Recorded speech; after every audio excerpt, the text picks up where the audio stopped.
تازہ ترین خبروں، تجزیوں اور تبصروں کے ساتھ میں ہوں ارشد عزیز ملک۔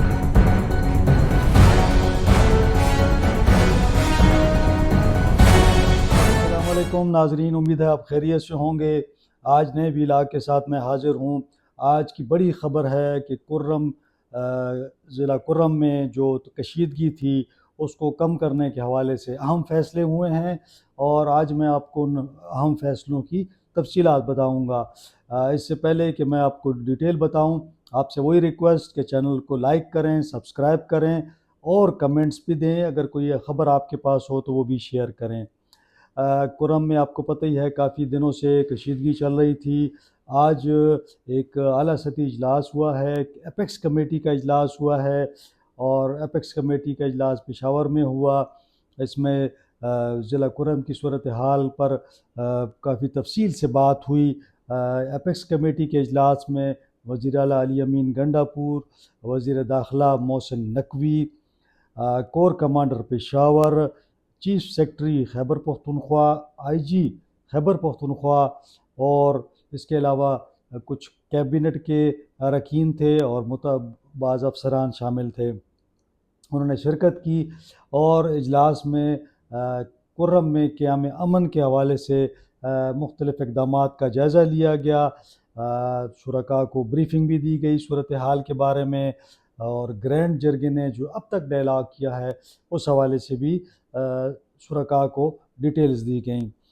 اجلاس کے دوران ایک تو یہ بات ہوئی کہ فیڈرل گورنمنٹ نے محسن نقوی صاحب نے یقین دہانی کروائی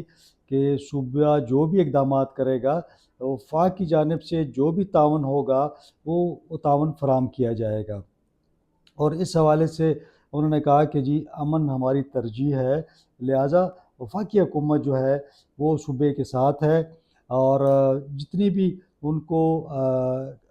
مدد کی ضرورت ہو، تعاون کی ضرورت ہو، جو ہمارے پولیس ہے یا دیگر ادارے ہیں ان کی جو کیپیسٹی ہے اس کے حوالے سے ایشوز ہیں، تو فیڈرل گورنمنٹ جو ہے وہ ان کی بھرپور مدد کرے گی۔ اب اس اجلاس کے درمیان جو ہے، اس اجلاس میں جو دو اہم فیصلے ہوئے ہیں، جو کرم میں جو ایشو چل رہا تھا، آپ کو یاد ہی ہوگا کہ پہلے جو گاڑیوں کے قافلے پر حملہ ہوا اس کے رد عمل میں جو تھا، جو لوگ وہاں پہ مارے گئے ان کے جو ورثاء تھے انہوں نے آ کے دوسرے علاقے میں گاؤں جلا دیا، اور یہ کشیدگی پورے علاقے میں چلتی رہی۔ حکومت کی جانب سے جو اقدامات اٹھائے گئے تھے اس میں ایک تو یہ تھا کہ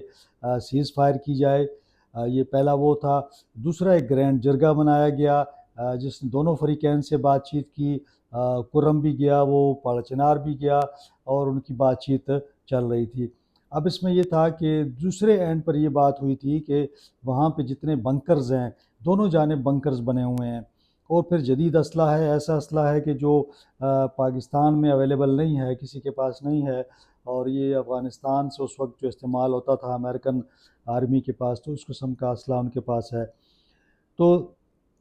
آج جو فیصلے ہوئے اس میں تھا کہ بنکرز ختم کیے جائیں گے وہاں پہ، جو سب سے بڑا فیصلہ تھا جس پر پچھلے دنوں اختلاف پیدا ہوا تھا، اور ایک فریق جو تھا وہ انکار کر رہا تھا کہ ہم اسلحہ جمع نہیں کرائیں گے۔ اب اسلحہ جمع نہ کروانا سے تو یہی ہے کہ جس دن بھی کوئی ایسا واقعہ پیش آتا ہے تو آپ کے پاس اسلحہ موجود ہے تو آپ فوری استعمال کر لیتے ہیں۔ اگر اسلحہ نہیں ہوگا تو یقیناً آپ اس طرح ایک کارروائی نہیں کر سکیں گے۔ تو آج یہ ہوا کہ جو گرینڈ جرگہ تھا اس کی چونکہ ہفتے کے دن یہ مذاکرات تعطل کا شکار ہوئے تھے، تو اب اس میں تقریباً یہ سمجھے کہ 5-6 دن بعد جو ہے معاملات پھر دوبارہ جو ہیں وہ مذاکرات کامیاب ہو رہے ہیں۔ اب یہ ہوگا کہ دونوں فریقین جو ہیں وہ اسلحہ جمع کروائیں گے۔ اس پر دونوں فریقین آمادہ ہو گئے ہیں کہ وہ حکومت کے پاس اسلحہ جمع کرائیں گے، اور اس حوالے سے جو ایک ٹائم فریم ہے یا جو طریقہ کار ہے اب اس پر بات ہو رہی ہے۔ اگر یہ دونوں فریقین اسلحہ جمع کرا دیتے ہیں اور یہ بنکر ختم کر دیتے ہیں تو میرے خیال میں کہ یہاں کا 50% مسئلہ تو حل ہو جائے گا۔ باقی جو تنازعات ہیں، جو وہاں پہ ایشوز ہیں، یقیناً ان کو حل کرنے کی ضرورت ہوگی۔ اب اس میں یہ بھی ہے کہ میرا خیال میں کہ وفاقی حکومت کو یہ بھی چاہیے کہ وہ دیکھے کہ اگر کہیں سے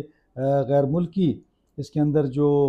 مداخلت ہے اس حوالے سے بھی اگر ٹھوس کوئی شواہد ہوں تو ان ممالک کے ساتھ بات کی جائے، اور تاکہ یہ ایشو بھی سیٹل ہو سکے، کیونکہ دونوں فریقین جو ہیں ان کو بیرونی یقیناً کوئی مدد بھی ہے اور مداخلت بھی ہوتی ہے بیرونی، اور ان کو ایک شے ملتی ہے اور وہ اس پہ جو ہیں وہ لوگ لڑائی جاری رکھتے ہیں۔ تو اگر کرم کا مسئلہ حل کرنا ہے تو میرے خیال میں کہ یہ ایک ایسا موقع ہے کہ اگر آپ، کیونکہ اتنا بڑا واقعہ ہو گیا، اتنے لوگ اس میں مارے گئے، تو اب یہ ایسا وقت ہے کہ مذاکرات کافی حد تک کامیاب ہو چکے ہیں، تو اگر بنکر بھی ختم ہو جاتے ہیں، اسلحہ بھی واپس ہو جاتا ہے، اور غیر ملکی مداخلت جو ہے اس پر بھی چیک رکھا جاتا ہے، تو میرے خیال میں کہ پھر معاملات جو ہیں وہ کافی حد تک بہتر ہو جائیں گے۔ اب اس میں اگلا مرحلہ یہ ہے کہ کچھ ٹائم کے لیے روڈ کوچ کھولا جائے گا تاکہ اسی طرح کانوائے جائیں گے، اور یقیناً جب تک مکمل اسلحہ واپس نہیں ہو جاتا اس وقت تک ان جو کانوائے چلیں گے یا کسی جگہ پہ روڈ کھولا جائے گا، اس کی حفاظت جو ہے نا ایک چیلنج ہوگا، کیونکہ کوئی بھی تیسرا فریق بھی ہو سکتا ہے کہ جو اس میں مداخلت کرے اور آ کے دوبارہ وہ اس معاملات کو خراب کر دے۔ اب آپ دیکھیں کہ تقریباً 2 ماہ یا تقریباً 70 دن ہو چکے ہیں، اور یہ پاڑا چنار کا جو ہے نا یہ علاقہ جو ہے مکمل طور پر ملک سے کٹا ہوا ہے۔ اب وہاں پہ کھانے پینے کی اشیاء کا ایشو بنا ہوا ہے، وہاں پہ میڈیسن کا ایشو بنا ہوا ہے۔ مجھے وہاں سے کچھ لوگوں نے اطلاع کی، بتایا کہ جی وہاں پہ پاڑا چنار جو اسپتال ہے اس کے اندر میڈیسن بہت کم ہے، دکانوں میں تو میڈیسن مل نہیں رہی، تو پھر حکومت نے ہیلی کے ذریعے 2-3 مرتبہ یہاں سے میڈیسن بھجوائیں، لیکن یقیناً یہ ناکافی ہیں وہاں کے لیے، کیونکہ تقریباً 4 لاکھ کی آبادی ہے۔ پھر مجھے اگلے دن ایک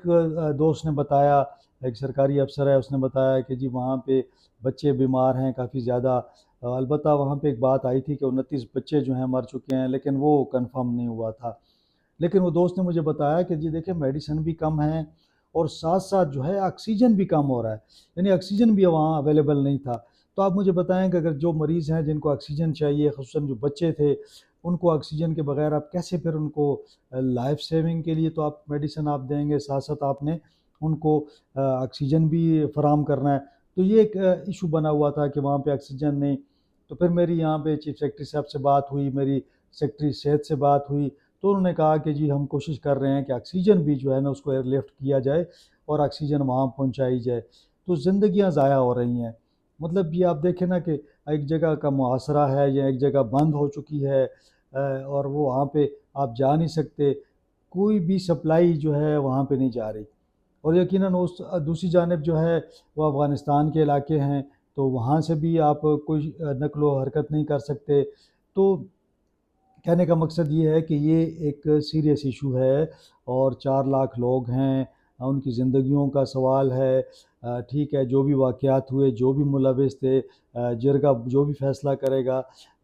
اس پر عمل ہوگا، لیکن میرا خیال میں کہ اب کافی ہو چکا ہے۔ اب اس معاملے کو یہاں پہ اس کو ختم کرنے کی ضرورت ہے، کیونکہ کافی سالوں سے کافی خون بہہ چکا ہے، کافی اموات ہو چکی ہیں، کافی لوگ سفر کر چکے ہیں، اور ایون یہ کہ دیکھیں نا عیدی کے یہاں سے جب وہ ٹیم گئی تو وہاں سے انہوں نے کچھ لوگ تھے بیمار تھے، ان کو یہاں شفٹ کیا پشاور، تو اب دیکھیں نا مریض کا علاج بھی نہیں ہو پا رہا۔ تو ایک ایسے ملک میں ہم ہیں جہاں پہ ہم کہتے ہیں ہمیں اسلامی ملک ہے، جہاں پہ ہم کہتے ہیں کہ جمہوری ملک ہے، وہاں پہ یہ حالات ہوں۔ میں کیا سمجھتا ہوں کہ دیکھیں نا اگر ایک واقعہ ہوتا ہے، واقعہ تو آپ نہیں روک سکتے، لیکن اگر ایک واقعہ ہوتا ہے تو اس کے خلاف پھر کارروائی ہو، حکومت خود اس کو اون کرے اور کارروائی ہو، تاکہ کوئی اپنا بدلہ نہ لے سکے۔ یہ سلسلہ جو ہے وہ نہیں چل سکتا کہ آپ ایک دوسرے کے اوپر حملہ کر دیں اور آپ ان کو جلا دیں، آپ ان کو جو ہے نا اغوا کر لیں، اور اس قسم کے واقعات، یا کوئی جا رہا ہے اس پہ فائرنگ آپ کر رہے ہیں، تو میرے خیال میں کہ یہ اسٹیٹ کی رٹ کو چیلنج کیا جا رہا ہے۔ اب اسٹیٹ کو چاہیے کہ وہ اپنی رٹ کو وہاں قائم کرے، تو اس کے لیے ضروری ہے کہ جو بھی امن معاہدہ ہوتا ہے اس پر مکمل عمل کیا جائے۔ وزیر اعلیٰ صاحب نے بھی اس موقع پہ بات کی، محسن نقوی صاحب نے بھی بات کی، تو انہوں نے یہی بتایا کہ جی امن و امان کے لیے وفاقی حکومت بھی تعاون کرے گی، اور امن کے معاملے پر کوئی سیاست نہیں ہونی چاہیے، اور یقیناً یہ ایک انسانی اس کے حوالے سے ایشو ہے، انسانی مسئلہ ہے، جس پر سیاست تو میں سمجھتا ہوں کہ کسی صورت نہیں ہونی چاہیے، اور یہاں پہ ضرورت اس بات کی ہے کہ دونوں حکومتیں، علماء کرام اور جو علماء دین ہیں، وہ سب مل کر جو ہے اس مسئلے کو حل کریں، ورنہ اس طرح کی صورتحال جو ہے میں سمجھتا ہوں کہ وہ بڑی ملک کے لیے بھی، لوگوں کے لیے بھی بہت ہی باعث شرم ہے۔ آج اسی حوالے سے بات ہونی تھی، مجھے اجازت دے، بہت شکریہ۔